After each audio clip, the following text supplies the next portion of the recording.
Hello guys, আমি আদিত্য। আপনারা সবাই কেমন আছেন? আশা করি অনেক বেশি ভালো আছেন। আপনাদের আশীর্বাদে আমি অনেক বেশি ভালো আছি। তো সকাল সকাল উঠে যাচ্ছি। কই যাচ্ছি জানেন? একটা নতুন জিনিস আনার জন্য, আমার খুবই শখের জিনিস। তো গেলে বুঝতে পারবেন। তো আমি যাচ্ছি, আমাদের বাড়ির রুটের এত অবস্থা খারাপ বলে বোঝানোর মতো না। মানে নতুন রুট হবে তো তাই করে ফেলছে, প্রচুর কাদা রোডে, হাঁটার কোনো অবস্থাই নেই।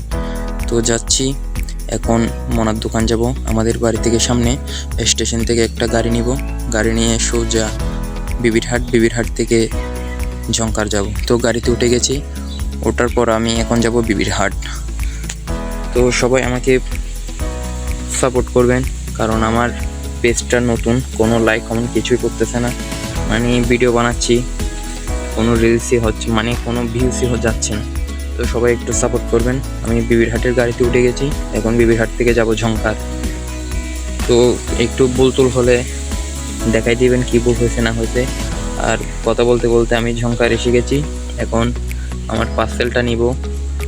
তো পার্সেলটা আমি নিয়ে ফেলেছি, কারণ ওনাকে তো ভিডিও করে দেখাতে পারি নাই। এই জিনিসগুলো এখন বোঝা যাচ্ছে না, আপনাদেরকে কিছুক্ষণ পরে দেখাবো। এই হাসিটা লাখ লাখ টাকার হাসি। ফাইনালি নিয়ে আসলাম আমার শখের মুরগি, ব্রাহ্মা কলম্বিয়ান অরিজিনাল ব্রাহ্মা মুরগি। তো সবাইও মুরগিগুলোর জন্য আশীর্বাদ করবেন এবং আমার জন্য আশীর্বাদ করবেন, যাতে ভবিষ্যতে ভালো কিছু করতে পারি। আর মুরগিগুলো কেমন হয়েছে একটু কমেন্ট করে জানাবেন।